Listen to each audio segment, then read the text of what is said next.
Punjabi radio USA ਸੁਣ ਰਹੇ ਸਾਰੇ ਸਰੋਤਿਆਂ ਨੂੰ ਬਲਵਿੰਦਰ ਕੌਰ ਵੱਲੋਂ ਪਿਆਰ ਭਰੀ ਸਤਿ ਸ਼੍ਰੀ ਅਕਾਲ ਜੀ। ਸਰੋਤਿਓ, ਪ੍ਰੋਗਰਾਮ ਖਬਰ ਤੇ ਨਜ਼ਰ ਪ੍ਰੋਗਰਾਮ ਦੇ ਵਿੱਚ ਅੱਜ ਸਾਡੇ ਨਾਲ ਹੋਣਗੇ ਬਲਤੇਜ ਬੰਨੂ। ਪੰਜਾਬ ਤੇ ਭਾਰਤ ਭਰ ਦੀਆਂ ਖਬਰਾਂ ਦੇ ਪਿੱਛੇ ਕੀ ਹੁੰਦਾ ਆ ਉਸ ਦੀ ਆਪਾਂ ਗੱਲਬਾਤ ਕਰਾਂਗੇ। ਖਬਰਾਂ ਤੋਂ ਪਹਿਲਾਂ ਅਸੀਂ ਧੰਨਵਾਦ ਕਰਨਾ ਚਾਹੁੰਦੇ ਹਾਂ ਸਾਡੇ ਸਪਾਂਸਰ ਦਾ, ਜਿਨ੍ਹਾਂ ਨੇ ਇਸ ਪ੍ਰੋਗਰਾਮ ਨੂੰ ਸਪਾਂਸਰ ਕਰਕੇ ਤੁਹਾਡੇ ਤੱਕ ਪਹੁੰਚਾਇਆ ਜੀ। ਖਾਲਸਾ ਇੰਸ਼ੋਰੈਂਸ ਏਜੰਸੀ ਵਾਲੇ, ਜਿਨ੍ਹਾਂ ਦਾ ਫ਼ੋਨ ਨੰਬਰ 4082722500।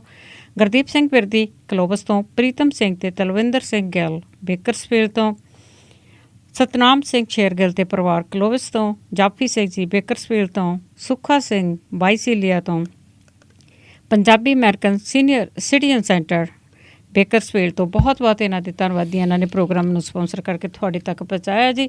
ਸਾਡੇ ਨਾਲ ਜੁੜ ਚੁੱਕੇ ਨੇ ਬਲਤੇਜ ਪੰਨੂ ਜੀ। ਸਤਿ ਸ਼੍ਰੀ ਅਕਾਲ, ਸਵਾਗਤ ਹੈ ਜੀ। ਸਤਿ ਸ਼੍ਰੀ ਅਕਾਲ ਜੀ, ਧੰਨਵਾਦ ਜੀ, ਬਹੁਤ ਮਿਹਰਬਾਨੀ। ਤੇ ਜੀ ਬਲਤੇਜ ਪੰਨੂ ਜੀ, ਆਪਾਂ ਪੰਜਾਬ ਤੋਂ ਸ਼ੁਰੂ ਕਰਦੇ ਹਾਂ। ਜਿਹੜੀਆਂ ਉੱਥੇ ਦੀਆਂ ਮੁੱਖ ਖਬਰਾਂ ਆ ਕਿ ਪੰਜਾਬ ਦੇ ਵਿੱਚ ਹੀ ਜਿਹੜੀ ਪੁਲਿਸ ਦੀ ਵਰਦੀ ਪਾ ਕੇ 1,63,00,000 ਰੁਪਏ ਆ ਜਿਹੜੇ ਉਹ ਲੁੱਟ ਲੈ ਗਏ ਆ। ਪਰ ਫਿਰ ਵੀ ਜਿਹੜੇ ਸਾਡੇ ਪੰਜਾਬ ਦੇ ਲੀਡਰ ਇੱਥੇ ਆਏ ਹੋਏ ਆ, ਉਹ ਕਹਿੰਦੇ ਆ ਕਿ ਅਮਰੀਕਾ ਨਾਲੋਂ ਸੇਫ ਆ ਪੰਜਾਬ। ਪਤਾ ਨਹੀਂ ਕਿਹੜੇ ਤਰੀਕੇ ਦੇ ਨਾਲ ਜੀ ਲਾਅ ਐਂਡ ਆਰਡਰ ਦੀ ਜਿਹੜੀ ਸਥਿਤੀ ਆ ਉਹ ਜਿਹੜੀ ਪਿਛਲੇ ਕੁਝ ਸਾਲਾਂ ਤੋਂ ਜਿਹੜੀਆਂ ATMs ਨੇ ਉਹ ਲੁੱਟੀਆਂ ਜਾ ਰਹੀਆਂ ਨੇ।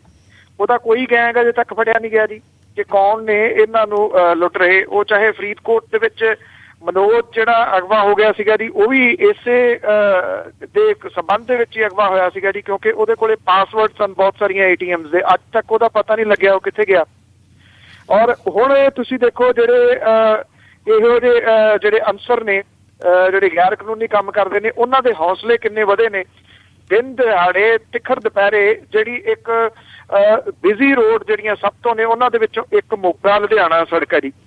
ਮੋਗਾ ਲੁਧਿਆਣਾ ਸੜਕ ਦੇ ਉੱਤੇ ਨਕਲੀ ਨਾਕਾ ਜਿਹੜਾ ਜੀ ਉਹ ਲਾਇਆ ਔਰ ਪੁਲਿਸ ਦੀਆਂ ਵਰਦੀਆਂ ਜਿਹੜੀਆਂ ਪਾਈਆਂ ਹੋਈਆਂ ਸੀ ਨੇ, 3 ਜਿਹੜੇ ਸਨ ਜੀ ਉਹ ਬਿਨਾਂ ਵਰਦੀ ਤੋਂ ਸਨ। ਇਹਨਾਂ ਨੇ ਜਿਹੜੀ ਬੈਂਕਾਂ ਨੂੰ ਪੈਸਾ ਪਹੁੰਚਾਉਣ ਵਾਲੀ ਇੱਕ ਜਿਹੜੀ ਵੈਨ ਸੀਗੀ ਉਹਨੂੰ ਅਗਵਾ ਕਰ ਲਿਆ। ਲੁਧਿਆਣੇ ਤੋਂ ਜਿਹੜੀ ਪੈਸੇ ਲੈ ਕੇ ਮੋਗਾ ਦੇ ਵਿੱਚ ਬੈਂਕਾਂ ਨੂੰ ਦੇਣ ਜਾ ਰਹੀ ਸੀਗੀ। ਇਹਦੇ ਵਿੱਚ ਹਥਿਆਰਬੰਦ ਗਾਰਡ ਵੀ ਜਿਹੜਾ ਮੌਜੂਦ ਸੀਗਾ। ਜਦੋਂ ਇਹ ਲੁਧਿਆਣਾ ਫਿਰੋਜ਼ਪੁਰ ਜਿਹੜੀ ਮੁੱਖ ਸੜਕ ਦੇ ਉੱਤੇ ਜਿੱਤਵਾਲ ਜਿਹੜੀ ਸੀ ਉੱਥੋਂ ਉਹਦੇ ਕੋਲੇ ਇਹ ਆਈ ਤਾਂ ਵੈਨ ਨੂੰ ਰੋਕਿਆ ਔਰ ਚੈਕਿੰਗ ਦਾ ਬਹਾਨਾ ਬਣਾ ਕੇ ਕਾਰ ਦੇ ਵਿੱਚ ਬੈਠੇ ਆਫੀਸਰ ਨੂੰ ਮਿਲਣ ਦੀ ਗੱਲ ਜਿਹੜੀ ਜੀ ਉਹ ਆਖੀ ਗਈ। ਔਰ ਇਹ ਤੋਂ ਪਹਿਲਾਂ ਕਿ ਵੈਨ ਵਾਲੇ ਸਮਝਦੇ ਉਹਨਾਂ ਦੇ ਨਾਲ ਕੀ ਹੋ ਗਿਆ, ਹਥਿਆਰਾਂ ਦੇ ਨਾਲ ਲੈਸ ਜਿਹੜੇ ਲੋਕ ਸੀਗੇ ਜੀ, ਇਹਨਾਂ ਨੇ ਇਸ ਵੈਨ ਨੂੰ ਅਗਵਾ ਕਰ ਲਿਆ ਔਰ 1,64,00,000 ਰੁਪਈਆ ਜਿਹੜਾ ਸੀਗਾ ਜੀ ਉਹ ਲੁੱਟ ਕੇ ਨਿਕਲ ਗਏ। ਉਸ ਤੋਂ ਬਾਅਦ ਫਿਰ ਅਸਲੀ ਪੁਲਿਸ ਆਈ, ਅਸਲੀ ਨਾਕੇ ਜਿਹੜੇ ਉਹ ਲਾਏ ਗਏ, ਪਰ ਉਦੋਂ ਪਹਿਲਾਂ ਇਹ ਜਿਹੜੇ ਜੀ ਗਾਇਬ ਹੋ ਚੁੱਕੇ ਸਨ। ਅਜੇ ਤੱਕ ਕਿਸੇ ਗ੍ਰਿਫਤਾਰੀ ਦੀ ਖਬਰ ਜਿਹੜੀ ਹੈ ਜੀ ਉਹ ਨਹੀਂ ਆਈ। ਮੋਗੇ ਦੀ ਪੁਲਿਸ ਜਿਹੜੀ ਹੈ ਜੀ ਉਹ ਕਈ ਥਿਊਰੀਜ਼ ਦੇ ਉੱਤੇ ਕੰਮ ਜਿਹੜੀ ਹੈ ਜੀ ਉਹ ਕਰ ਰਹੀ ਹੈ ਕਿ ਕੀ ਇਹਦੇ ਵਿੱਚ ਕਿਸੇ ਵੈਨ ਵਾਲੇ ਦੀ ਮਿਲੀ ਭੁਗਤ ਹੈ ਜਿਹਦੇ ਕੋਲ ਇਨਫੋਰਮੇਸ਼ਨ ਸੀ, ਕਿਉਂਕਿ ਅਕਸਰ ਇਹ ਕਿਹਾ ਜਾਂਦਾ ਹੈ ਕਿ ਇਸ ਤਰ੍ਹਾਂ ਦੀਆਂ ਵੈਨਾਂ ਜਿਹੜੀਆਂ ਕੈਸ਼ ਲੈ ਕੇ ਜਾਂਦੀਆਂ ਨੇ, ਉਹਨਾਂ ਦੀ ਜਾਣਕਾਰੀ ਜਿਹੜੀ ਹੈ ਜੀ ਉਹ ਨਹੀਂ ਦੱਸੀ ਜਾਂਦੀ ਕਿਸੇ ਨੂੰ ਕਿ ਕਿਸ ਵੈਨ ਦੇ ਵਿੱਚ ਕਿੰਨਾ ਪੈਸਾ ਕਿੱਧਰ ਨੂੰ ਉਹਨੇ ਜਿਹੜਾ ਜੀ ਉਹ ਜਾਣਾ ਹੈ। ਪਰ ਦਲੇਰੀ ਦੀ ਜਿਹੜੀ ਹੈ ਜੀ ਉਹ ਹੱਦ ਹੈ ਕਿ ਸਿਖਰ ਦੁਪਹਿਰੇ ਜਿਹੜਾ ਜੀ ਇਸ ਤਰ੍ਹਾਂ ਦਾ ਨਾਕਾ ਲਾ ਕੇ ਇਹ ਲੁੱਟ ਖਸੁੱਟ ਜਿਹੜੀ ਆ ਉਹ ਕੀਤੀ ਗਈ ਹੈ।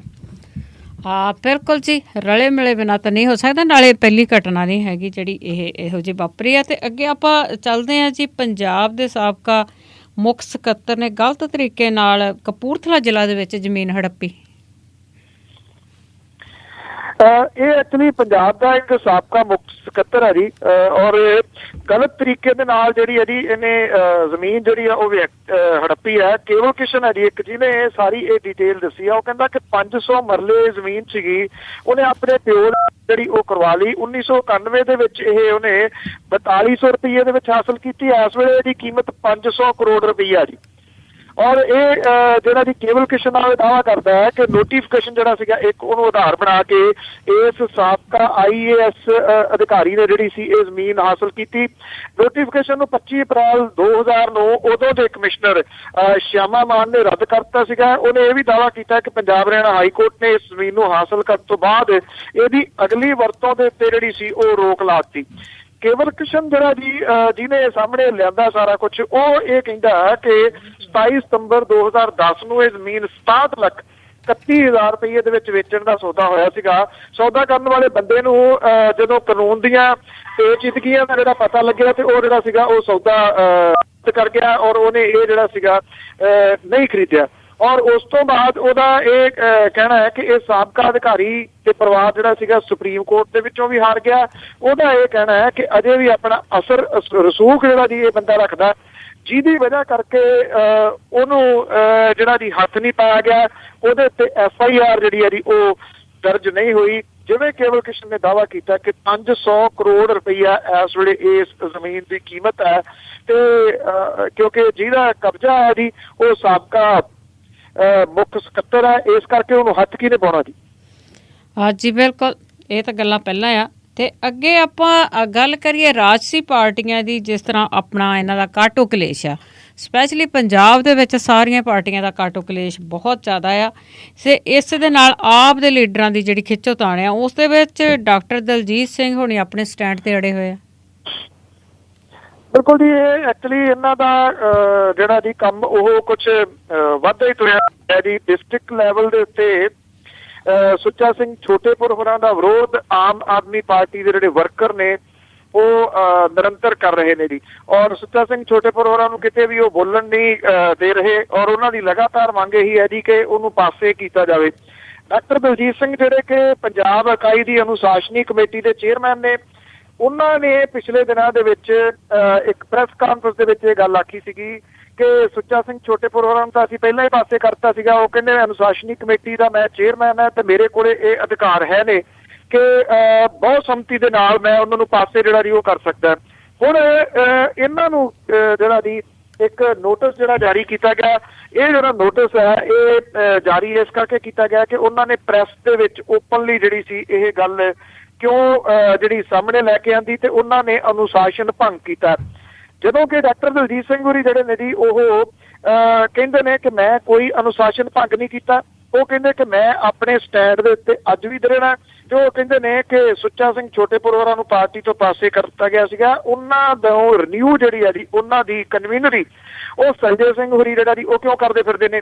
ਇਹ ਨੋਟਿਸ ਜਿਹੜਾ ਜੀ ਇਹ ਵਘੇਲਾ ਹੋਰਾਂ ਦੇ ਵੱਲੋਂ ਉਹਨਾਂ ਨੂੰ ਜਿਹੜਾ ਉਹ ਦਿੱਤਾ ਗਿਆ ਔਰ ਇਹਨੂੰ ਜਿਹੜਾ ਜੀ ਕੱਲ ਸ਼ਾਮ ਤੱਕ ਉਹਨਾਂ ਨੇ ਆਪਣਾ ਜਵਾਬ ਦੇਣਾ ਸੀਗਾ। ਅਜੇ ਤੱਕ ਡਾਕਟਰ ਦਲਜੀਤ ਸਿੰਘ ਹੋਰਾਂ ਨੇ ਕੋਈ ਜਵਾਬ ਜਿਹੜਾ ਜੀ ਇਹਦੇ ਸਬੰਧ ਦੇ ਵਿੱਚ ਨਹੀਂ ਦਿੱਤਾ। ਉਹ ਕਹਿੰਦੇ ਮੈਨੂੰ ਜਵਾਬ ਦੇਣ ਦੀ ਜਿਹੜਾ ਜੀ ਉਹ ਜ਼ਰੂਰਤ ਨਹੀਂ ਹੈ। ਸੋ ਇਹ ਖਲਾਰਾ ਜਿਹੜਾ ਨਾ ਜੀ ਉਹ ਐਕਚੁਅਲੀ ਵੱਧਦਾ ਹੀ ਤੁਰਿਆ ਜਾ ਰਿਹਾ। ਔਰ ਬਾਕੀ ਜਿਹੜਾ ਐਕਚੁਅਲੀ ਅਸਲ ਦੇ ਵਿੱਚ ਇਹ ਕਹਾਣੀ ਕੀ ਹੈ ਸੁਣਦੇ ਰਹੋ, ਅੱਜਨਾਮੇ ਦੇ ਵਿੱਚ ਤੁਹਾਨੂੰ ਦੱਸਾਂਗੇ ਜੀ। ਜੀ ਜੀ ਬਿਲਕੁਲ, ਇਹ ਸਿਰਫ ਸਾਰਾ ਕੁਝ ਪੰਜਾਬ ਦੇ ਵਿੱਚ ਹੀ ਬਹੁਤ ਜ਼ਿਆਦਾ ਹੈ ਜੀ। ਤੇ ਅੱਗੇ ਗੱਲ ਕਰੀਏ ਕਿ ਨੈਸ਼ਨਲ ਹਾਈਵੇ ਦੀ, ਜਿਸ ਤੋਂ ਸਰਕਾਰ ਹੈ ਜਿਹੜੀ 36 ਕਰੋੜ ਦੀ ਕਮਾਈ ਕਰ ਰਹੀ ਆ, ਪਰ ਕਹਿੰਦੇ ਉਹ ਨੈਸ਼ਨਲ ਹਾਈਵੇ ਹਜੇ ਪੂਰਾ ਵੀ ਨਹੀਂ ਹੋਇਆ।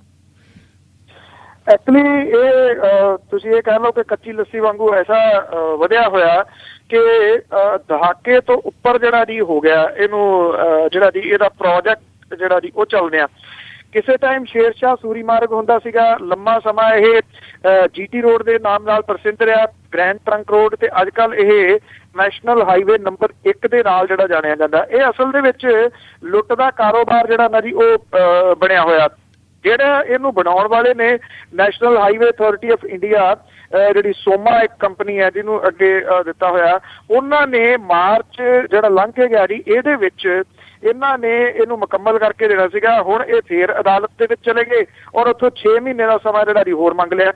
ਔਰ ਇਹ ਕਿਹਾ ਜਾ ਰਿਹਾ ਹੈ ਕਿ ਇਹ ਜਿਹੜਾ 6 ਮਹੀਨੇ ਦੇ ਵਿੱਚ ਵੀ ਮੁਕੰਮਲ ਨਹੀਂ ਹੋਊਗਾ। ਪਾਣੀਪਤ ਤੋਂ ਜਲੰਧਰ ਤੱਕ ਦਾ ਜਿਹੜਾ 291 ਕਿਲੋਮੀਟਰ ਦਾ ਇਹ ਸਫ਼ਰ ਹੈ। ਇਹ ਜਿਹੜੀ ਰੋਡ ਹੈ ਇਹਦੇ ਉੱਤੇ ਦਹਾਕਿਆਂ ਤੋਂ ਜਿਹੜਾ ਜੀ ਲਾਇਆ ਹੋਇਆ ਟੋਲ ਕਦੀ ਪੁੱਟ ਪਟਾ ਕੇ ਕਿਸੇ ਜਗ੍ਹਾ ਦੇ ਉੱਤੇ ਲੈ ਜਾਂਦੇ ਨੇ, ਜਿੱਥੋਂ ਕੋਈ ਇੱਕ ਸੜਕ ਰਲਦੀ ਹੈ ਉਹਨੂੰ ਨਾਲ ਰਲਾਉਣ ਦੇ ਵਾਸਤੇ। ਕਿਸੇ ਟਾਈਮ ਇੱਥੇ ਜਿਹੜੀ ਟੋਲ ਪਲਾਜ਼ਿਆਂ ਤੋਂ 25 ਕਰੋੜ ਰੁਪਏ ਦੀ ਆਮਦਨ ਸੀਗੀ, ਪਰ ਜਿਹੜੀ ਕੰਪਨੀ ਹੈ ਉਹ ਜਾਂ ਵਹੀਕਲ ਵੀ ਵਧੇ ਔਰ ਦੂਜਾ ਜੀ ਕਦੀ ਕਿਤੇ ਲੈ ਜਾਂਦੇ ਕਦੀ ਕਿਤੇ, ਭਾਵ ਕਿ ਜਿੱਥੋਂ ਹੋਰ ਇਹਨਾਂ ਨੂੰ ਫਾਇਦਾ ਹੋਵੇ। ਇਸ ਵੇਲੇ 36 ਕਰੋੜ ਰੁਪਈਆ ਮਹੀਨੇ ਦਾ ਜਿਹੜਾ ਜੀ ਇਹਦੇ ਤੋਂ ਕਮਾਇਆ ਜਾ ਰਿਹਾ। ਪਰ ਲੋਕ ਜਿਹੜੇ ਨੇ ਉਹ ਇਸ ਰੋਡ ਦੇ ਮੁਕੰਮਲ ਨਾ ਹੋਣ ਦੀ ਵਜ੍ਹਾ ਕਰਕੇ ਰੋਜ਼ ਹਾਦਸਿਆਂ ਦੇ ਵਿੱਚ ਜਿਹੜਾ ਜੀ ਇਸ ਨੈਸ਼ਨਲ ਹਾਈਵੇ ਨੰਬਰ 1 ਦੇ ਉੱਤੇ ਜਿਹੜਾ ਜੀ ਉਹ ਮਰ ਰਹੇ ਨੇ। ਬੇਸ਼ੱਕ ਕਾਫੀ ਹੱਦ ਤੱਕ ਹੁਣ ਮੁਕੰਮਲ ਹੋਇਆ, ਪਰ ਅਹਿਮ ਥਾਵਾਂ ਅਜੇ ਵੀ ਜਿਹੜੀਆਂ ਉਹ ਪਈਆਂ ਨੇ। ਜੇ ਹਰਿਆਣੇ ਦੀ ਗੱਲ ਕਰੀਏ ਤਾਂ ਹਰਿਆਣੇ ਦੇ ਵਿੱਚ ਕਰਨਾਲ ਦੇ ਵਿੱਚ ਇੱਕ ਵੱਡਾ ਜਿਹੜਾ ਜੀ ਓਵਰਬ੍ਰਿਜ ਅਜੇ ਨਹੀਂ ਬਣਿਆ। ਅੰਬਾਲੇ ਦੇ ਵਿੱਚ ਵੱਡਾ ਜਿਹੜਾ ਓਵਰਬ੍ਰਿਜ ਉਹ ਅਜੇ ਖੁੱਲਿਆ ਨਹੀਂ। ਜੇ ਪੰਜਾਬ ਦੇ ਵਿੱਚ ਤੁਸੀਂ ਆ ਜਾਓ, ਪੰਜਾਬ ਦੇ ਵਿੱਚ ਤਾਂ ਅਜੇ ਕਾਫੀ ਕੰਮ ਜਿਹੜਾ ਜੀ ਉਹ ਪਿਆ। ਬੇਸ਼ੱਕ ਥੋੜੇ ਦਿਨ ਪਹਿਲਾਂ ਜਿਹੜਾ ਸਰਹੰਦ ਔਰ ਗੋਬਿੰਦਗੜ੍ਹ ਖੰਨਾ ਦੇ ਵਿੱਚ ਜਿਹੜੇ ਨੇ ਅਹਿਮ ਮਾਰਗ ਦੇ ਉੱਤੇ ਪੈਂਦੇ ਅਹਿਮ ਜਿਹੜੇ ਬ੍ਰਿਜ ਸੀਗੇ ਉਹ ਖੋਲੇ ਗਏ ਨੇ, ਪਰ ਲੁਧਿਆਣੇ ਦੇ ਵਿੱਚ ਬਾਈਪਾਸ ਵਾਲਾ ਸਾਰਾ ਏਰੀਆ ਬਹੁਤ ਬੁਰਾ ਹਾਲ ਹੈ ਉਹਦਾ। ਔਰ ਜੇ ਅੱਗੋਂ ਤੁਸੀਂ ਆ ਜਾਓ ਤਾਂ ਜਲੰਧਰ ਦੇ ਵਿੱਚ ਜਿਹੜਾ ਜਲੰਧਰ ਛਾਉਣੀ ਹੈ ਉਹਦੇ ਨੇੜੇ ਲੱਗਦਾ ਜਿਹੜਾ ਸਾਰੇ ਦਾ ਸਾਰਾ ਏਰੀਆ ਅਜੇ ਬਣਨ ਵਾਲਾ ਪਿਆ। 6 ਮਹੀਨੇ ਦੇ ਵਿੱਚ ਕਿਸੇ ਵੀ ਹਾਲਤ ਦੇ ਵਿੱਚ ਇਹ ਮੁਕੰਮਲ ਨਹੀਂ ਹੋ ਸਕਦਾ। ਤੇ ਲੋਕਾਂ ਦੀ ਜਿਹੜੀ ਲੁੱਟ ਹੈ ਉਹ ਨਿਰੰਤਰ ਜਾਰੀ ਹੈ ਜੀ। ਉਹਨਾਂ ਤੋਂ ਪੈਸੇ ਫਿਰ ਕਾਹਦੇ ਜਿਹੜੇ ਲਏ ਜਾ ਰਹੇ ਨੇ ਜਦੋਂ ਸਰਵਿਸਿਸ ਹੀ ਨਹੀਂ ਜਿਹੜੀਆਂ ਹੈਗੀਆਂ। ਪਰ ਇਉਂ ਆ ਜੀ ਕਿ ਲੋਕ ਲੁੱਟੇ ਜਾ ਰਹੇ ਨੇ। ਕੰਪਨੀ ਜਿਹੜੀ ਹੈ ਜੀ ਉਹ 6-6 ਮਹੀਨੇ ਦੀ ਐਕਸਟੈਂਸ਼ਨ ਲਈ ਜਾਂਦੀ ਹੈ ਜੀ। ਅੱਜ ਜੀ ਬਿਲਕੁਲ ਜੀ, ਜਿੰਨਾ ਚਿਰ ਲੁੱਟ ਖਸੁੱਟ ਜਾਰੀ ਰਹੂਗੀ ਉਹਨਾਂ ਇਹਨਾਂ ਦੇ ਬੋਝੇ ਭਰਨਗੇ। ਤੇ ਅੱਗੇ ਆਪਾਂ ਗੱਲ ਕਰਦੇ ਹਾਂ ਜੀ, ਸਿੱਖ ਕੈਦੀਆਂ ਨੂੰ ਲਿਆਉਣ ਲਈ ਸਰਕਾਰ ਬੜੀ ਸਰਗਰਮ ਹੋਈ ਆ ਦੂਸਰੇ ਦੇਸ਼ਾਂ ਤੋਂ। ਬਿਲਕੁਲ ਜੀ, ਜਿਹੜੇ ਅੱਗੇ 2 ਲਿਆਂਦੇ ਗਏ ਨੇ ਜੀ, ਉਸ ਤੋਂ ਬਾਅਦ ਪੰਜਾਬ ਦੇ ਵਿੱਚ ਜਿਹੜਾ ਜੀ ਇਹ ਪੰਥਕ ਪੱਤਾ ਹੈ ਉਹ ਖੇਡਣ ਦੇ ਯਤਨਾਂ ਦੇ ਵਿੱਚ ਜਿਹੜੀ ਸਰਕਾਰ ਹੈ ਜੀ ਉਹ ਇਹਨਾਂ ਕੈਦੀਆਂ ਨੂੰ ਪੰਜਾਬ 'ਚ ਸਲਾਖਾਂ ਪਿੱਛੇ ਉਦੋਂ ਤੱਕ ਰੱਖਣ ਲਈ ਚਾਹ ਰਿਹਾ ਜਦੋਂ ਤੱਕ ਉਹਨਾਂ ਦੀ ਸਜ਼ਾ ਨਹੀਂ ਮੁੱਕ ਜਾਂਦੀ। ਪਰ ਉਹ ਕਹਿੰਦੀ ਹੈ ਕਿ ਇਹਨੂੰ ਇੱਥੇ ਪੰਜਾਬ ਦੇ ਵਿੱਚ ਜਿਹੜਾ ਜੀ ਲਿਆਂਦਾ ਜਾਵੇ। 2 ਸਿੱਖ ਕੈਦੀਆਂ ਨੂੰ ਇੰਗਲੈਂਡ ਤੇ ਇੱਕ ਨੂੰ ਥਾਈਲੈਂਡ ਤੋਂ ਲਿਆਉਣ ਦੀਆਂ ਤਿਆਰੀਆਂ ਜਿਹੜੀਆਂ ਜੀ ਉਹ ਕੀਤੀਆਂ ਜਾ ਰਹੀਆਂ ਨੇ। ਭਾਰਤ ਸਰਕਾਰ ਦਾ ਇਹਨਾਂ ਮੁਲਕਾਂ ਦੇ ਨਾਲ ਸਜ਼ਾ-ਯਾਫਤਾ ਕੈਦੀਆਂ ਦੇ ਤਬਾਦਲੇ ਦੇ ਬਾਰੇ ਸਮਝੌਤਾ ਹੋਇਆ। ਇਸੇ ਤਹਿਤ ਪੰਜਾਬ ਦੀਆਂ ਜੇਲ੍ਹਾਂ ਦੇ ਵਿੱਚ ਇਹਨਾਂ ਨੂੰ ਤਬਦੀਲ ਕੀਤਾ ਜਾ ਰਿਹਾ। ਜੇ ਸਰਕਾਰੀ ਸੂਤਰਾਂ ਦੀ ਮੰਨੀਏ ਤਾਂ ਹਰਦਿਆਲ ਸਿੰਘ ਢੀਂਡਸਾ ਜਿਹੜਾ ਥਾਈਲੈਂਡ ਦੇ ਵਿੱਚ, ਜਸਕਰਨ ਸਿੰਘ ਬੱਲ ਤੇ ਹਰਵੀਰ ਸਿੰਘ ਇੰਗਲੈਂਡ ਦੀਆਂ ਜੇਲ੍ਹਾਂ ਦੇ ਵਿੱਚ ਉਮਰ ਕੈਦ ਦੀ ਸਜ਼ਾ ਭੁਗਤ ਰਹੇ ਨੇ। ਇਹਨਾਂ ਪੰਜਾਬ ਦੀਆਂ ਜੇਲ੍ਹਾਂ 'ਚ ਤਬਾਦਲੇ ਦੀ ਕੇਂਦਰੀ ਗ੍ਰਹਿ ਮੰਤਰਾਲੇ ਦੇ ਕੋਲੇ ਫਰਿਆਦ ਕੀਤੀ ਗਈ ਹੈ, ਜਿਹਨੂੰ ਹੁਣ ਪੰਜਾਬ ਦੇ ਕੋਲੇ ਭੇਜਿਆ ਗਿਆ। ਸੂਬੇ ਦੀ ਸਰਕਾਰ ਕੋਲੋਂ ਇਹਨਾਂ ਸੰਬੰਧੀ ਕੋਈ ਇਤਰਾਜ਼ ਨਹੀਂ ਦਾ ਸਰਟੀਫਿਕੇਟ ਮੰਗਿਆ ਗਿਆ ਤੇ ਜਾਰੀ ਹੋਣ ਦੇ ਨਾਲ ਇਹਨਾਂ ਕੈਦੀਆਂ ਨੂੰ ਆਪਣੇ ਗ੍ਰਹਿ ਸੂਬੇ ਦੇ ਵਿੱਚ ਲਿਆਉਣ ਦਾ ਰਾਹ ਜਿਹੜਾ ਸਾਫ਼ ਹੋਊਗਾ। ਸਿੱਖ ਕੈਦੀਆਂ ਨੂੰ ਪੰਜਾਬ ਲਿਆਉਣ ਦੇ ਫੈਸਲੇ ਦੇ ਨਾਲ ਜਿਹੜਾ ਅਕਾਲੀ ਦਲ ਹੈ ਉਹਦੀ ਸ਼ਾਇਦ ਪ੍ਰਵਾਸੀ ਜਿਹੜੇ ਨੇ ਜੀ ਉਹਨਾਂ ਦੇ ਵਿੱਚ ਸੁਧਾਰਨ ਦੇ ਯਤਨਾਂ ਦੇ ਤਹਿਤ ਜਿਹੜੀ ਹੈ ਜੀ ਉਹ ਲਈ ਜਾ ਰਹੀ ਹੈ, ਜਿੱਥੇ ਕਿ ਵੱਡੇ ਵਿਰੋਧ ਦਾ ਸਾਹਮਣਾ ਜਿਹੜਾ ਜੀ ਉਹ ਅਕਾਲੀਆਂ ਨੂੰ ਕਰਨਾ ਪੈਂਦਾ ਵਿਦੇਸ਼ਾਂ ਦੇ ਵਿੱਚ। ਔਰ ਇਸੇ ਕਰਕੇ ਹੀ ਅਕਾਲੀ ਦਲ ਜਿਹੜਾ ਜੀ ਉਹ ਇਸ ਚੀਜ਼ ਨੂੰ ਭਨਾਉਣ ਦਾ ਯਤਨ ਜਿਹੜਾ ਜੀ ਉਹ ਕਰੂਗਾ। ਜਿਹੜੇ ਸੀਨੀਅਰ ਸਰਕਾਰੀ ਅਹੁਦੇਦਾਰ ਨੇ ਉਹਨਾਂ ਨੇ ਕਿਹਾ ਕਿ ਆਮ ਆਦਮੀ ਪਾਰਟੀ ਨੂੰ ਪ੍ਰਵਾਸੀ ਪੰਜਾਬੀਆਂ ਤੋਂ ਹਮਾਇਤ ਬਹੁਤ ਮਿਲ ਰਹੀ ਹੈ, ਜਿਹਦੇ ਕਰਕੇ ਅਕਾਲੀ ਦਲ ਦੇ ਖਿਲਾਫ ਉਹਨਾਂ ਦਾ ਗੁੱਸਾ ਜਿਹੜਾ ਵਧਿਆ, ਜਿਹਨੂੰ ਭਰੋਸਾ ਜਿੱਤਣ ਦੇ ਵਾਸਤੇ ਅੱਜ ਕੱਲ੍ਹ ਕੁਝ ਜਿਹੜੇ ਅਕਾਲੀ ਨੇ ਉਹ ਵਿਦੇਸ਼ਾਂ ਦੇ ਵਿੱਚ ਵੀ ਗਏ ਹੋਏ ਨੇ। ਉਧਰ ਲੰਮੇ ਸਮੇਂ ਤੋਂ ਬਾਅਦ ਪੰਜਾਬ ਪੁਲਿਸ ਦੇ ਸਾਬਕਾ ਮੁਖੀ KPS ਗਿੱਲ ਫੇਰ ਬੋਲੇ ਨੇ। ਉਹਨਾਂ ਨੇ ਕਿਹਾ ਕਿ ਇਹ ਜਿਹੜੀ ਵਿਦੇਸ਼ਾਂ ਦੇ ਵਿੱਚੋਂ ਲਿਆ ਕੇ ਜਾਂ ਦੂਜੇ ਸੂਬਿਆਂ ਦੇ ਵਿੱਚੋਂ ਲਿਆ ਕੇ ਇੱਥੇ ਪੰਜਾਬ ਦੇ ਵਿੱਚ ਇਹਨਾਂ ਕੈਦੀਆਂ ਨੂੰ ਨਹੀਂ ਜਿਹੜਾ ਜੀ ਉਹ ਰੱਖਿਆ ਜਾਣਾ ਚਾਹੀਦਾ। ਉਹ ਕਹਿੰਦੇ ਕਿ ਦੂਜੇ ਵਿਅਕਤੀ ਦੀ ਜਾਨ ਲੈਣ ਵਾਲੇ ਦੇ ਨਾਲ ਨਰਮੀ ਵਾਲਾ ਵਤੀਰਾ ਜਿਹੜਾ ਜੀ ਉਹ ਕਿਸੇ ਵੀ ਹਾਲਤ ਦੇ ਵਿੱਚ ਨਹੀਂ ਵਰਤਿਆ ਜਾਣਾ ਚਾਹੀਦਾ। ਸੋ ਇੱਕ ਕਿਸਮ ਦੇ ਨਾਲ ਸਿਆਸਤ ਜਿਹੜੀ ਹੈ ਜੀ ਪੰਜਾਬ ਦੇ ਵਿੱਚ ਫਿਰ ਇਸ ਇਸ਼ੂ ਦੇ ਉੱਤੇ ਭਖਣ ਦੇ ਆਸਾਰ ਬਣਦੇ ਜਾ ਰਹੇ ਨੇ। ਬਿਲਕੁਲ, ਪਰ KPS ਗਿੱਲ ਨੂੰ ਇਹ ਨਹੀਂ ਪਤਾ ਕਿ ਸਮੇਧ ਸੈਣੀ ਨੇ ਜਾਂ ਇਸ ਨੇ ਜਾਂ ਜਿਹੜਾ ਅਜ਼ਹਰ ਆਲਮ ਆ ਉਸਨੇ ਕੀ ਕੀਤਾ ਸੀਗਾ ਤੇ ਉਹਨਾਂ ਨੂੰ ਕੀ ਕੁਛ ਮਿਲਿਆ ਆ। ਤੇ ਅੱਗੇ ਗੱਲ ਕਰਦੇ ਹਾਂ ਜੀ, ਇੱਕ ਸੜਕ ਦੇ ਕੰਢੇ ਪਿਸ਼ਾਬ ਕਰਨ ਤੋਂ ਰੋਕਣ ਤੇ ਲਈ ਕਿਸੇ ਨੇ ਕਿਹਾ ਤੇ ਉਸ ਨੂੰ ਜਾਨੋਂ ਮਾਰ ਦਿੱਤਾ ਗਿਆ। ਇੱਕ ਤਾਂ ਜੀ ਜਿਹੜੇ ਕਾਨੂੰਨ ਹੈ ਉਹ ਤੋੜਨਾ, ਦੂਸਰੀ ਜਿਹੜੀ ਪੇਸ਼ੈਂਸ ਮੁੱਕ ਜਾਣੀ, ਇਹ 2 ਚੀਜ਼ਾਂ ਇਹਦੇ ਨਾਲ ਜਿਹੜੀਆਂ ਜੀ ਉਹ ਜੁੜੀਆਂ ਹੋਈਆਂ ਨੇ। ਇਹ ਪਟਿਆਲੇ ਦੀ ਹੀ ਘਟਨਾ ਹੈ ਜੀ। ਇੱਥੇ ਦਾ ਇੱਕ 60 ਸਾਲਾਂ ਦਾ ਵਸਨੀਕ ਹੈ ਜੀ ਗੁਰਦਿਆਲ ਸਿੰਘ ਖਾਲਸਾ, ਉਹਨੂੰ ਸੜਕ ਕੰਢੇ ਇੱਕ ਪਿਸ਼ਾਬ ਕਰ ਰਹੇ ਜਿਹੜਾ ਵਿਅਕਤੀ ਸੀਗਾ ਜੀ ਉਹਨੂੰ ਰੋਕਣਾ ਇੰਨਾ ਮਹਿੰਗਾ ਪੈ ਗਿਆ ਕਿ ਇਸ ਵਿਅਕਤੀ ਦਾ ਕਤਲ ਹੋ ਗਿਆ ਜੀ ਜਿਹਨੇ ਰੋਕਿਆ ਸੀਗਾ। ਔਰ ਪਤਾ ਇਹ ਲੱਗਾ ਜੀ ਕਿ ਇਹ ਜਿਹੜਾ ਗੁਰਦਿਆਲ ਸਿੰਘ ਖਾਲਸਾ ਜੋ ਜਾ ਰਿਹਾ ਸੀਗਾ ਕਿ ਕੋਈ ਬੰਦਾ ਸੜਕ ਦੇ ਉੱਤੇ ਹੀ ਜਿਹੜਾ ਪਿਸ਼ਾਬ ਕਰ ਰਿਹਾ ਸੀਗਾ। ਇਹ ਤੁਹਾਨੂੰ ਪਤਾ ਇੱਥੇ ਬੜੀ ਵੱਡੀ ਸਮੱਸਿਆ ਹੈ। ਔਰ ਇਹਦਾ ਨਾਮ ਜਿਹੜਾ ਜੀ ਬਲਜੀਤ ਸਿੰਘ ਬਖਸ਼ੀ ਦੱਸਿਆ ਜਾਂਦਾ। ਉਹਨੇ ਰੋਕ ਦਿੱਤਾ ਕਿ ਇਹ ਲੋਕ ਇੱਥੇ ਰਹਿੰਦੇ ਨੇ, ਰੈਜ਼ੀਡੈਂਸ਼ੀਅਲ ਏਰੀਆ, ਉਹ ਇਸ ਤਰ੍ਹਾਂ ਇੱਥੇ ਖੜੋ ਕੇ ਜਿਹੜਾ ਜੀ ਉਹ ਪਿਸ਼ਾਬ ਨਾ ਕਰੇ। ਗੱਲਬਾਤ ਜਿਹੜੀ ਸੀ ਉਹ ਬਹਿਸਣ ਬਸਈਏ ਤੱਕ ਜਿਹੜਾ ਪਹੁੰਚ ਗਈ। ਉਸ ਤੋਂ ਬਾਅਦ ਜਿਹੜੀ ਸੀ ਜੀ ਹੱਥੋਂ ਪਾਈ ਤੱਕ ਪਹੁੰਚ ਗਈ। ਜਿਹੜਾ ਬਖਸ਼ੀ ਤੇ ਉਹਦਾ ਇੱਕ ਦੋਸਤ ਸੀਗਾ ਜੀ ਮਨਜੀਤ ਸਿੰਘ ਚੀਮਾ, ਉਹਨਾਂ ਨੇ ਜਿਹੜਾ ਗੁਰਦਿਆਲ ਸਿੰਘ ਖਾਲਸਾ ਸੀਗਾ ਜੀ ਉਹਦੀ ਕੁੱਟਮਾਰ ਕਰਨੀ ਸ਼ੁਰੂ ਕਰਤੀ ਕਿ ਉਹਨੂੰ ਕਿਵੇਂ ਜਿਹੜਾ ਜੀ ਉਹ ਰੋਕ ਸਕਦਾ। ਇਹਦੀ ਕੁੱਟਮਾਰ ਜਿਹੜੀ ਦੀ ਇੰਨੀ ਹੋਈ ਕਿ ਉਹ ਸਖਤ ਜ਼ਖਮੀ ਜਿਹੜਾ ਸੀਗਾ ਉਹ ਹੋ ਗਿਆ, ਔਰ ਜ਼ਖਮੀ ਹਾਲਤ ਦੇ ਵਿੱਚ ਉਹਨੂੰ ਜਿਹੜਾ ਸੀਗਾ ਇੱਥੇ ਹਸਪੀਟਲ ਦੇ ਵਿੱਚ ਦਾਖਲ ਕਰਵਾਇਆ ਗਿਆ, ਔਰ ਉੱਥੇ ਜ਼ਖਮਾਂ ਦੀ ਤਾਬ ਜਿਹੜੀ ਸੀ ਉਹ ਨਾ ਚੱਲਦਿਆਂ ਹੋਇਆ ਜਿਹੜਾ ਵਿਅਕਤੀ ਸੀਗਾ ਜੀ ਉਹਦੀ ਡੈਥ ਹੋ ਗਈ।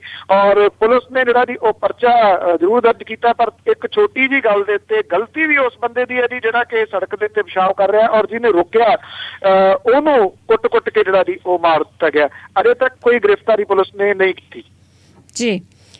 ਤੇ ਜੀ ਅੱਗੇ ਗੱਲ ਕਰਦੇ, ਪੰਜਾਬ ਦੇ ਵਿੱਚ ਏਡਜ਼ ਦੇ ਰੋਗੀਆਂ ਦੀ ਗਿਣਤੀ ਬਹੁਤ ਵੱਧ ਗਈ ਹੈ। ਅੱਗੇ ਵੀ ਕਈ ਵਾਰੀ ਗੱਲ ਕੀਤੀ ਹੈ ਜੀ ਕਿ ਜਿਹੜੀਆਂ ਇਹ ਖਬਰਾਂ ਨੇ ਜੀ, ਕਈ ਲੋਕ ਕਹਿੰਦੇ ਨੇ ਕਿ ਨੈਗੇਟਿਵ ਖਬਰਾਂ ਨੇ, ਪਰ ਰਿਐਲਿਟੀ ਜਿਹੜੀ ਹੈ ਜੀ ਉਹ ਇਹੀ ਆ ਕਿ ਬਿਮਾਰੀਆਂ ਜਿਹੜੀਆਂ ਉਹਨੂੰ ਬਹੁਤ ਬੁਰੇ ਤਰੀਕੇ ਦੇ ਨਾਲ ਪੰਜਾਬ ਨੂੰ ਜਕੜਿਆ ਹੋਇਆ ਜੀ। ਪੰਜਾਬ ਦੇ ਵਿੱਚ ਏਡਜ਼ ਰੋਗੀਆਂ ਦੀ ਜਿਹੜੀ ਗਿਣਤੀ ਆ ਰੁਕਣ ਦੀ ਬਜਾਏ ਜਿਹੜੀ ਹੈ ਜੀ ਉਹ ਲਗਾਤਾਰ ਵੱਧਦੀ ਤੁਰੀ ਜਾਂਦੀ ਆ। ਸੂਬੇ ਦੇ ਵਿੱਚ 1 ਸਾਲ ਦੇ ਦੌਰਾਨ ਏਡਜ਼ ਦੇ 6323 ਨਵੇਂ ਕੇਸ ਸਾਹਮਣੇ ਆਏ ਨੇ। HIV ਪੀੜਤਾਂ ਦੀ ਗਿਣਤੀ ਪਿਛਲੇ ਸਾਲ 39,625 ਸੀ ਪੰਜਾਬ 'ਚ, ਇਸ 1 ਸਾਲ ਦੇ ਵਿੱਚ ਵੱਧ ਕੇ 45,948 ਹੋ ਗਈ ਆ। ਔਰ ਸੂਬੇ ਦੇ ਵਿੱਚ ਜਿਹੜਾ ਜੀ 7,11,165 ਲੋਕਾਂ ਦਾ HIV ਟੈਸਟ ਕੀਤਾ ਗਿਆ, ਜਿਹਦੇ ਵਿੱਚੋਂ 6323 ਕੇਸ ਜਿਹੜੇ ਨੇ ਉਹ ਪੋਜ਼ਿਟਿਵ ਪਾਏ ਗਏ ਨੇ। ਜਿਹੜੇ ਵੱਡੀ ਗਿਣਤੀ ਦੇ ਵਿੱਚ ਏਡਜ਼ ਪੀੜਤ ਲੋਕ ਜਿਹੜੇ ਨੇ ਉਹ ਆਪਣਾ ਇਲਾਜ ਪੰਜਾਬ ਤੋਂ ਬਾਹਰ ਜਾ ਕੇ ਜਾਂ ਦੇਸੀ ਦਵਾਈਆਂ ਦੇ ਨਾਲ ਜਿਹੜੇ ਕਰਾਉਂਦੇ ਨੇ, ਉਹਨਾਂ ਦੇ ਅੰਕੜੇ ਇਹਦੇ ਵਿੱਚ ਸ਼ਾਮਿਲ ਨਹੀਂ ਹੈਗੇ।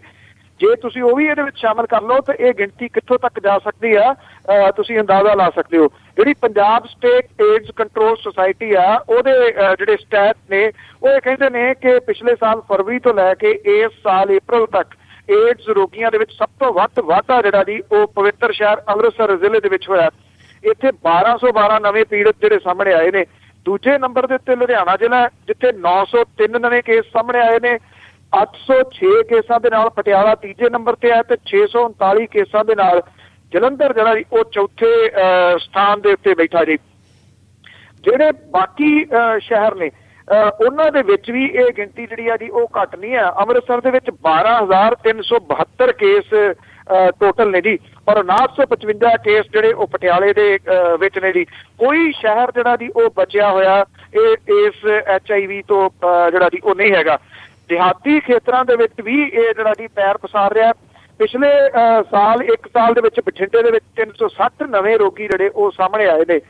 ਜਿਹੜੇ ਏਡਜ਼ ਕੰਟਰੋਲ ਵਾਲੇ ਨੇ ਉਹ ਦੱਸਦੇ ਨੇ ਕਿ ਬਹੁਤੇ ਕੇਸ ਜਿਹੜੇ ਨੇ ਜੀ ਉਹ ਇੱਕ ਸਿਰਿੰਜ ਦੇ ਨਾਲ ਨਸ਼ਾ ਕਰਨ ਵਾਲੇ ਜਿਹੜੇ ਨੇ ਜੀ, ਭਾਵ ਕਿ ਇੰਜੈਕਟ ਕਰਨ ਤੋਂ ਜਿਹੜਾ ਜੀ ਉਹ ਜ਼ਿਆਦਾ ਆ ਰਹੇ ਨੇ। ਇੰਜੈਕਟ ਦੇ ਨਾਲ ਹੀ ਬਹੁਤੇ ਜਿਹੜੇ ਨੇ ਉਹ ਰੋਗੀ ਵੱਧ ਰਹੇ ਨੇ।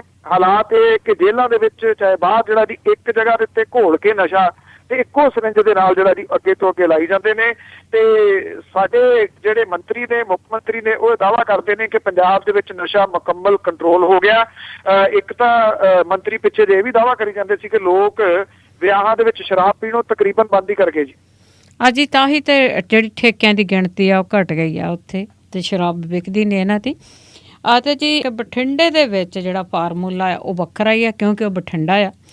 ਤੇ ਉੱਥੇ ਕਹਿੰਦੇ ਕਿ ਜਿਹੜੀ ਰਾਜਮਾਰਗ ਲਈ ਜ਼ਮੀਨ ਲਈ ਗਈ ਸੀ, ਅਕਵਾਇਰ ਕੀਤੀ ਗਈ ਸੀ, ਉਸ ਦੇ ਵਿੱਚ ਜਿਹੜੇ ਹਰਸਿਮਰਤ ਕੌਰ ਬਾਦਲ ਦੇ ਇਲਾਕੇ ਦੇ ਲੋਕ ਆ ਉਹਨਾਂ ਨੂੰ ਤੇ ਜਿਹੜੀ ਜ਼ਿਆਦਾ ਕੀਮਤ ਮਿਲੀ ਆ ਤੇ ਦੂਸਰੇ ਲੋਕਾਂ ਨੂੰ ਜਿਹੜਾ ਘੱਟ ਮੁਆਵਜ਼ਾ ਮਿਲਿਆ। ਬਿਲਕੁਲ ਜੀ, ਇੱਥੇ ਵੀ ਵੱਡੇ ਲੈ ਗਏ ਜੀ। ਜਿਹੜੇ ਗਰੀਬ ਸੀਗੇ, ਮਾਤੜ ਸੀਗੇ ਜੀ, ਉਹਨਾਂ ਦਾ ਕੱਖ ਵੀ ਨਹੀਂ ਬਣਿਆ ਜੀ। ਬਠਿੰਡਾ ਅੰਮ੍ਰਿਤਸਰ ਜਿਹੜੀ ਇਹ ਸੜਕ ਬਣ ਰਹੀ ਹੈ ਜੀ, ਇਹਦੇ ਵਾਸਤੇ ਅਕਵਾਇਰ ਕੀਤੀ ਗਈ ਜ਼ਮੀਨ ਦਾ ਇਹ ਮਾਮਲਾ ਹੈਗਾ ਜੀ। ਔਰ ਵੱਡੇ ਲੋਕਾਂ ਨੂੰ ਵੱਡਾ ਮੁਆਵਜ਼ਾ ਰਾਸ਼ੀ ਦਿੱਤੀ ਗਈ ਆ। 7 ਪਿੰਡਾਂ ਦੇ ਆਮ ਕਿਸਾਨ ਜਿਹੜੇ ਨੇ ਜੀ ਉਹਦੇ ਵਾਸਤੇ ਹੱਥ ਘੁੱਟ ਲਿਆ ਗਿਆ। ਬਠਿੰਡਾ ਦੇ ਆਦਰਸ਼ ਨਗਰ ਦੀਆਂ ਗਲੀਆਂ ਦੀ ਕਰੋੜਾਂ ਦਾ ਮੁਆਵਜ਼ਾ ਜਿਹੜਾ ਰਾਸ਼ੀ ਵੀ ਉਹ ਵੱਡੇ ਲੋਕ ਜਿਹੜੇ ਨੇ ਉਹ ਲੈ ਗਏ ਨੇ ਜੀ। ਸੈਂਟਰ ਦੀ ਸਰਕਾਰ ਦੇ ਵੱਲੋਂ ਬਠਿੰਡਾ ਅੰਮ੍ਰਿਤਸਰ ਜਿਹੜਾ ਜੀ ਇਹ ਚੌ ਮਾਰਗੀ ਕੀਤਾ ਜਾ ਰਿਹਾ। ਇਹਦੇ ਵਾਸਤੇ 4500 ਕਰੋੜ ਰੁਪਏ ਦੇ ਇਸ ਪ੍ਰੋਜੈਕਟ ਦੇ ਵਾਸਤੇ 1705 ਏਕੜ ਜ਼ਮੀਨ ਅਕਵਾਇਰ ਕੀਤੀ ਗਈ ਹੈ। ਇਹਦੀ ਜਿਹੜੀ ਮੁਆਵਜ਼ਾ ਰਾਸ਼ੀ ਹੈ ਉਹ 1857 ਕਰੋੜ ਰੁਪਏ ਹੈ। ਔਰ ਇਹਦੇ ਵਾਸਤੇ ਵੱਖ-ਵੱਖ ਫਾਰਮੂਲੇ ਜਿਹੜੇ ਜੀ ਉਹ ਅਪਣਾਏ ਗਏ ਦੇਣ ਦੇ ਵਾਸਤੇ। ਕੋਈ ਇੱਕ ਫਾਰਮੂਲਾ ਨਹੀਂ ਗਾ ਜੀ। ਇਕੱਲੇ ਬਠਿੰਡਾ ਪ੍ਰਸ਼ਾਸਨ ਨੇ ਕਲੈਕਟਰ ਰੇਟ ਦੇ ਆਧਾਰ ਦੇ ਉੱਤੇ ਮੁਆਵਜ਼ਾ ਤੈਅ ਕੀਤਾ ਹੈ, ਜਦੋਂ ਕਿ ਬਾਕੀ ਜ਼ਿਲ੍ਹਿਆਂ ਨੇ ਮਾਰਕੀਟ ਰੇਟ ਦੇ ਹਿਸਾਬ ਦੇ ਨਾਲ ਮੁਆਵਜ਼ਾ ਦਿੱਤਾ। ਬਠਿੰਡੇ ਦਾ ਆਦਰਸ਼ ਨਗਰ ਜਿਹੜਾ ਜੀ, ਗਿੱਲ ਪੱਤੀ ਜਿਹੜਾ ਜੀ, ਸਾਰੇ ਖਰਚਿਆਂ ਦੇ ਸਣੇ ਪ੍ਰਤੀ ਏਕੜ ਇੱਥੇ 12 ਕਰੋੜ 39 ਲੱਖ ਰੁਪਈਆ ਰਿਹਾਇਸ਼ੀ ਤੇ 9 ਕਰੋੜ 16 ਲੱਖ ਰੁਪਈਆ ਖੇਤੀਬਾੜੀ ਲਈ ਦਿੱਤਾ ਗਿਆ, ਜਿਹਨੇ ਪੰਜਾਬ ਦੇ ਸਾਰੇ ਰਿਕਾਰਡ ਤੋੜਤੇ ਨੇ ਜੀ। ਔਰ ਇਸ ਸੜਕ ਪ੍ਰੋਜੈਕਟ ਦੇ ਵਾਸਤੇ ਅੰਮ੍ਰਿਤਸਰ ਦੇ ਲਾਗੇ ਸਾਰੇ ਖਰਚੇ ਜਿਹੜੇ ਜੀ ਉਹ 5.25 ਕਰੋੜ ਰੁਪਏ ਪ੍ਰਤੀ ਏਕੜ ਮੁਆਵਜ਼ਾ ਦਿੱਤਾ ਗਿਆ। ਅੰਮ੍ਰਿਤਸਰ 2 ਦੇ ਐਸਡੀਐਮ ਜਿਹੜੇ ਨੇ ਜੀ, ਉਹਨਾਂ ਨੇ ਇਹ ਦੱਸਿਆ ਜੀ ਕਿ ਉਹਨਾਂ ਬਾਜ਼ਾਰੀ ਭਾਅ ਦੇ ਹਿਸਾਬ ਦੇ ਨਾਲ ਮੁਆਵਜ਼ਾ ਰੈਸ਼ੀ ਜਿਹੜੀ ਉਹ ਤੈਅ ਕੀਤੀ ਹੈ। ਬਠਿੰਡਾ ਫਾਰਮੂਲਾ ਵੱਡੇ ਲੋਕਾਂ ਦੇ ਹੱਕ ਦੇ ਵਿੱਚ ਭੁਗਤਿਆ। ਪਿੰਡ ਗਿੱਲਪੱਤੀ ਦੇ ਸ਼ਹਿਰੀ ਰਕਬੇ ਦੀ 17.5 ਏਕੜ ਜ਼ਮੀਨ ਦਾ ਮੁਆਵਜ਼ਾ 220 ਕਰੋੜ ਰੁਪਏ ਜਿਹੜਾ ਜੀ ਇਕੱਲਾ ਵੱਡੇ ਲੋਕਾਂ ਦੇ ਹੱਥ ਹੀ ਲੱਗ ਗਿਆ। ਬਾਕੀ ਦੇ 7 ਪਿੰਡਾਂ ਦੇ ਕਿਸਾਨਾਂ ਨੂੰ 102 ਏਕੜ ਜ਼ਮੀਨ ਦੀ ਜਿਹੜੀ ਹੈ ਜੀ ਉਹ 182 ਕਰੋੜ ਰੁਪਈਆ ਮੁਆਵਜ਼ਾ ਰਾਸ਼ੀ ਜਿਹੜੀ ਹੈ ਜੀ ਮਿਲੀ ਹੈ। ਫਰਕ ਕਿੰਨਾ ਹੈ ਉਹ ਤੁਸੀਂ ਲਾ ਲਓ, ਕਿੱਥੇ 17.5 ਏਕੜ ਜ਼ਮੀਨ 220 ਕਰੋੜ ਰੁਪਈਆ ਮੁਆਵਜ਼ਾ, ਕਿੱਥੇ 102 ਏਕੜ ਜ਼ਮੀਨ ਤੇ 182 ਕਰੋੜ ਰੁਪਈਆ ਜਿਹੜਾ ਜੀ ਉਹ ਮੁਆਵਜ਼ਾ। ਪਰ ਕਿਉਂਕਿ ਇਹ ਕਿਸਾਨਾਂ ਦੀ ਹਮਾਇਤੀ ਸਰਕਾਰ ਹੈ ਜੀ, ਇਸ ਕਰਕੇ ਇਹ ਸਾਰਾ ਕੁਝ ਹੋ ਰਿਹਾ। ਬਿਲਕੁਲ ਜੀ। ਜਾਂਦੇ ਜਾਂਦੇ ਇੱਕ ਅਹਿਮ ਖਬਰ ਜਿਸ ਦੇ ਬਾਰੇ ਆਪਾਂ ਕਈ ਵਾਰ ਗੱਲ ਕੀਤੀ ਹੈ, ਜਗਦੀਪ ਜੱਗੂ ਬਾਰੇ, ਤੇ ਉਸ ਦਾ ਵੀ ਖੁਲਾਸਾ ਕਰਦੇ ਜਾਵੋ ਕਿਉਂਕਿ ਉਹ ਪੁਲਿਸ ਦੀ ਹਿਰਾਸਤ ਵਿੱਚ ਆ ਤੇ ਉਹਨੇ ਕਈ ਖੁਲਾਸੇ ਕੀਤੇ ਆ। ਖੁਲਾਸੇ ਅਜੇ ਤੱਕ ਜੱਗੂ ਨੇ ਨਹੀਂ ਜੀ, ਪੁਲਿਸ ਨੇ ਜ਼ਰੂਰ ਕੀਤੇ ਆ। ਪੁਲਿਸ ਕਹਿੰਦੀ ਆ ਕਿ 25 ਦੇ ਕਰੀਬ ਜਿਹੜੇ ਮਾਮਲਿਆਂ ਦੇ ਵਾਸਤੇ, ਗੰਭੀਰ ਮਾਮਲਿਆਂ ਦੇ ਵਾਸਤੇ ਜੱਗੂ ਭਗਵਾਨਪੁਰੀਆ ਲੋੜੀਂਦਾ ਸੀਗਾ। ਉਹ ਕਾਰਾਂ ਦੇ ਵਿੱਚ 5 ਜਣੇ ਜਾ ਰਹੇ ਸੀਗੇ। ਪੁਲਿਸ ਨੇ ਲਗਾਤਾਰ ਇਹਨਾਂ ਦਾ ਪਿੱਛਾ ਕੀਤਾ ਔਰ ਪਿੱਛਾ ਕਰਦਿਆਂ ਜਿਹੜਾ ਸੀਗਾ ਜੀ ਜੱਗੂ ਕਾਬੂ ਆ ਗਿਆ। ਉਹਦੇ ਕੋਲੋਂ ਭਾਰੀ ਮਾਤਰਾ ਦੇ ਵਿੱਚ ਅਸਲਾ ਮਿਲਿਆ, ਉਹਦੇ ਕੋਲੋਂ ਪਿਸਟਲ ਮਿਲੇ, ਉਹਦੇ ਕੋਲੇ ਸੈਮੀ ਆਟੋਮੈਟਿਕ ਜਿਹੜੀਆਂ ਰਾਈਫਲ ਜਿਹੜੀਆਂ ਉਹ ਮਿਲੀਆਂ, ਉਹਦੇ ਕੋਲੋਂ ਕਾਰਤੂਸ ਮਿਲੇ, ਉਹਦੇ ਕੋਲੋਂ ਨਸ਼ੀਲਾ ਪਦਾਰਥ ਮਿਲਿਆ ਜੀ। ਔਰ ਉਹਦੇ ਕੋਲੇ ਜਿਹੜਾ ਨਸ਼ੀਲਾ ਪਦਾਰਥ ਤੋਲਣ ਵਾਲਾ ਇਲੈਕਟ੍ਰੋਨਿਕ ਕੰਡਾ ਉਹ ਵੀ ਜਿਹੜਾ ਜੀ ਮਿਲਿਆ। ਉਹਦੀ ਕਾਰ ਦੇ ਵਿੱਚੋਂ 700 ਗ੍ਰਾਮ ਹੈਰੋਇਨ, 32 ਬੋਰ ਦੇ ਰਿਵਾਲਵਰ, ਪਿਸਤੌਲ 32 ਬੋਰ ਦੇ ਔਰ ਹੋਰ ਸਮਾਨ ਜਿਹੜਾ ਜੀ ਉਹ ਕਾਫੀ ਜਿਹੜਾ ਸੀਗਾ ਜੀ ਉਹ ਮਿਲਿਆ। ਜਿਹੜਾ ਇਹ ਕਿਹਾ ਜਾ ਰਿਹਾ ਜੀ ਕਿ ਕਾਰ ਚਾਲਕ ਜਿਹੜੇ ਨੇ ਚਵਿੰਡਾ ਦੇਵੀ ਤੋਂ ਉਹਨਾਂ ਦਾ ਕਾਰ ਦਾ ਪਿੱਛਾ ਕਰਦੀ ਆ ਰਹੀ ਸੀਗੀ ਜਿਹੜੇ ਪੁਲਿਸ ਵਾਲੇ, ਔਰ ਉਹਨਾਂ ਨੇ ਜਿਹੜਾ ਜੀ 1-2 ਜਗ੍ਹਾ ਦੇ ਉੱਤੇ ਟੱਕਰ ਵੀ ਜਿਹੜੀ ਆ ਜੀ ਉਹ ਮਾਰੀ ਆ। ਪਰ ਪੁਲਿਸ ਨੇ ਜਿਹੜਾ ਜੀ ਪਿੱਛਾ ਕਰਕੇ ਉਹਨੂੰ ਗ੍ਰਿਫਤਾਰ ਕੀਤਾ ਔਰ ਪੁਲਿਸ ਕਹਿੰਦੀ ਹੈ ਕਿ ਉਹਦੇ ਕੋਲ ਪੁੱਛਗਿੱਛ ਜਾਰੀ ਹੈ। ਕਈ ਅਹਿਮ ਤੇ ਵੱਡੇ ਖੁਲਾਸੇ ਜਿਹੜਾ ਜੱਗੂ ਕਰ ਸਕਦਾ ਹੈ, ਜਿਹੜਾ ਕਈ ਕਤਲਾਂ ਦੇ ਵਿੱਚ ਪੁਲਿਸ ਨੂੰ ਲੋੜੀਂਦਾ ਸੀਗਾ। ਇੱਕ ਵਾਰੀ ਪੁਲਿਸ ਦੇ ਕੋਲੋਂ ਭੱਜ ਵੀ ਗਿਆ ਸੀਗਾ। ਹੁਣ ਸਵਾਲ ਇਹ ਖੜਾ ਕਿ ਜਿਹੜੇ ਜੱਗੂ ਦੇ ਨਾਲ 4 ਹੋਰ ਜਾਣੇ ਸਨ, ਇਹ 5 ਜਾਣੇ ਟੋਟਲ ਸਨ ਔਰ ਉਹਨਾਂ ਕੋਲੇ ਇੰਨਾ ਭਾਰੀ ਮਾਤਰਾ ਦੇ ਵਿੱਚ ਅਸਲਾ ਸੀਗਾ। ਪੁਲਿਸ ਨੇ ਪਿੱਛਾ ਕਰਕੇ ਬਿਨਾਂ ਕਿਸੇ ਜਾਨੀ ਨੁਕਸਾਨ ਤੋਂ ਜਗਦੀਪ ਜੱਗੂ ਉਰਫ ਜੱਗੂ ਜਿਹੜਾ ਜੀ ਇਹਨੂੰ ਫੜ ਲਿਆ ਉਹਨਾਂ ਨੇ। ਪਰ ਭਗਵਾਨਪੁਰੀਆ ਔਰ ਜਿਹੜਾ ਕੁਝ ਹਫ਼ਤੇ ਪਹਿਲਾਂ ਮੁਖਦੀਪ ਮੁੱਖਾ ਮਾਰਿਆ ਗਿਆ ਸੀਗਾ, ਉਹ ਕੱਲਾ ਸੀਗਾ, ਉਹਦੇ ਕੋਲ ਅਸਲਾ ਵੀ ਹੈ ਨਹੀਂ ਸੀਗਾ। ਉਹਦਾ ਮੁਕਾਬਲਾ ਜਿਹੜਾ ਸੀ ਉਹ ਕਿਉਂ ਹੋ ਗਿਆ, ਉਹ ਕਿਉਂ ਮਰ ਗਿਆ ਤੇ ਇਹ ਜਿਉਂਦਾ ਜਿਹੜਾ ਜੀ ਕਿਉਂ ਫੜਿਆ ਗਿਆ। ਪੁਲਿਸ ਦੀ ਆਪਦੀ ਥਿਊਰੀ ਕੁਝ ਕਾਲਾ ਮਾਲਾ ਕਿਤੇ ਦੱਸਦੀ ਹੈ ਜੀ, ਕਿਤੇ ਤਾਂ ਕੁਛ ਕਾਲਾ ਹੈ। ਤੇ ਜੀ ਬਲਤੇਜ ਪੰਨੂ ਜੀ, ਆਜ਼ਨਾਮਾ ਕਿ ਛੋਟੇਪੁਰ ਇੱਕ ਛੋਟੀ ਜਿਹੀ ਪਾਰਟੀ ਦਾ ਲਾਇਆ ਮੁਖੀ ਤਾਂ ਪਈ ਹੈ ਖੱਪ ਬੇਲੀ। ਛੋਟੇਪੁਰ ਇੱਕ ਛੋਟੀ ਜਿਹੀ ਪਾਰਟੀ ਦਾ ਲਾਇਆ ਮੁਖੀ ਤਾਂ ਪਈ ਹੈ ਖੱਪ ਬੇਲੀ। ਕਹਿੰਦੇ ਇਹ ਅਗਵਾਈ ਨਾ ਕਰਨ ਜੋਗਾ ਫਾਈਲ ਪਾਰਟੀ ਦੀ ਹੋ ਜਾਊ ਠੱਪ ਬੇਲੀ। ਛੋਟੇਪੁਰ ਕੋਈ ਆਦਮੀ ਆਮ ਗਿਣਨਾ, ਵੱਡੀ ਇਸ ਤੋਂ ਕਿਹੜੀ ਹੈ ਗੱਪ ਬੇਲੀ। ਕਿਹਾ ਅੱਗਿਓਂ ਕੇਂਦਰ ਦੇ ਆਗੂਆਂ ਵੀ ਰੌਲੀ ਪਾਉਂਦੇ ਨੇ ਬੁੱਕਣ ਦੇ ਸੱਪ ਬੇਲੀ। ਚੱਲੀ 4 ਕੋ ਅਜੇ ਪਾਰਟੀ ਨਾ, ਕੁਨਬੇ ਅੰਦਰ ਹੀ ਪੈ ਗਿਆ ਰੋਣ ਬੇਲੀ। ਚੱਲੀ 4 ਕੋ ਅਜੇ ਇਹ ਪਾਰਟੀ ਨਾ, ਕੁਨਬੇ ਅੰਦਰ ਹੀ ਪੈ ਗਿਆ ਰੋਣ ਬੇਲੀ। ਪੀਪਲ ਪਾਰਟੀ ਨਾਲ ਸੀ ਹੋਈ ਜਿਹੜੀ, ਲੱਗਦੀ ਇਸ ਨਾਲ ਲੱਗੀ ਹੈ ਹੁਣ ਬੇਲੀ। ਜੀ ਜੀ, ਬਹੁਤ ਬਹੁਤ ਧੰਨਵਾਦ ਬਲਤੇਜ ਪੰਨੂ ਜੀ। ਮਿਹਰਬਾਨੀ ਜੀ, ਥੈਂਕ ਯੂ। ਸਤਿ ਸ਼੍ਰੀ ਅਕਾਲ ਜੀ ਸਾਰਿਆਂ ਨੂੰ। ਸਤਿ ਸ਼੍ਰੀ ਅਕਾਲ ਜੀ। ਆਸਰਾ ਤੇ ਸਨ ਬਲਤੇਜ ਪੰਨੂ ਜੋ ਸਾਡੇ ਸਵਾਲਾਂ ਦੇ ਜਵਾਬ ਦਿੰਦੇ ਨੇ ਜੀ। ਤੇ ਹੁਣ ਮੇਰੇ ਵੱਲੋਂ ਵੀ ਸਾਰੇ ਸਰੋਤਿਆਂ ਨੂੰ ਪਿਆਰ ਭਰੀ ਸਤਿ ਸ਼੍ਰੀ ਅਕਾਲ।